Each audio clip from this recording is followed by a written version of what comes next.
Hello, magandang umaga, magandang gabi at magandang araw sa inyong lahat. Mga followers na talagang nandyan na sumusuporta sa akin na kahit walang ganap ay nandyan. I really appreciate you. I have posted a while ago na hindi ko na itutuloy ito, no? Kasi nga very stressful.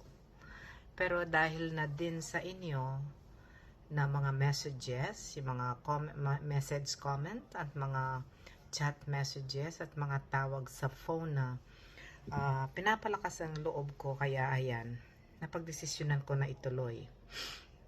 At isa pa rin dito yung nakapag uh, nakapag uh, uh, ano ano ba yung term na tatawagin ko doon, na nakapagdesisyon ako na ituloy na dahil dito may isang at isa rin yung nakapagpalit ng desisyon ko na ipagpatuloy dahil dito sa isang bata na to na hindi ko alam kung bakit ako yung napili niyang i-chat o napili niyang i-video call sa dinami-dami ng mga katulad natin na content creator. Ako yung napagsabihan niya ng kanyang problema na humihingi ng tulong. Dahil ayun, kasi yung hangarin ko naman is makatulong. Pero ang problema lang ay hindi ko talaga kayang tumulong ng sarili ko lang. Dahil hindi naman ako nagme-make ng money dito. Hindi naman tayo binibigyan ng pera ni Facebook. Kasi meron siyang malaking problema na hindi ko kayang ako lang mag-support sa kanya. So, minabuti ko na i-share sa inyo, baka meron namang mahabag sa kanya, na mayroong mga mabuting puso na pwedeng tumulong sa kanya para malampasan niya at para maoperahan yung kanyang mata. No? Nabagbag yung damdamin ko kasi tinawagan niya ako, video call siya para ipakita na totoo yung kanyang sinasabi, no? Na hindi kagaya ng iba na magkukunwaring may sakit, na ganun.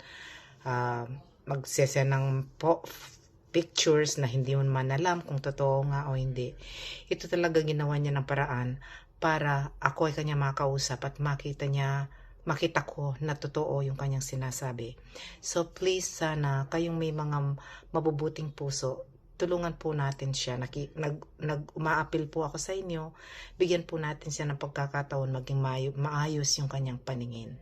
Okay po, marami pong salamat. Magandang umaga sa inyong lahat. Pagpalain po tayong lahat ng may kapal. Pakinggan po natin ang sasabihin sa atin ng batang tumawag sa akin para matulungan siya. Hello po, magandang gabi po. Ako po si Erica Belen, taga Saldeponso, Bulacan. Ako po ay may sakit sa mata na anterior estapaloma po. Kaya ako po ay nagbabaka sakali pong makahingi po ng kaunting tulong. Kahit po bariya-bariya lang po, napakalaking tulong na po nito para mapaoperahan po ang mata ko. Sana po matulungan niyo po ako. Ako po ay may anak na 3 taong gulang. Wala na po akong mga magulang, kaya sana po matulungan niyo po ako para po mapagamot po ang mata ko. Nakapagpa-x-ray na po ako saka laboratory. Ang lumabas po sa x-ray ko po ay may pulmonya daw po ako saka tubig sa baga. Kaya kailangan ko daw po munang magpa-check up sa pulmonya. Nakapagpa-check up na din naman po ako nung isang araw. Naresetahan na rin po ako ng gamot. Kaso lang po, hindi ko po nabibili ang gamot dahil po sa kakulangan din po sa pinansyal. Dahil po ang asawa ko po ay nagbubuhat lang din po ng semento. Hindi rin po kayang matugunan din po ang pangangailangan ko po. Kaya ako po ay humihingi po ng kaunting tulong po sa inyo para po sa aking sakit. Dahil di daw po ako pwedeng maoperahan kapag may pulmonya daw po sa tubig sa baga. Kaya kailangan daw po muna akong maggamot para ma-operahan na daw po ang aking mata. Sana po matulungan niyo po ako. Maraming salamat po.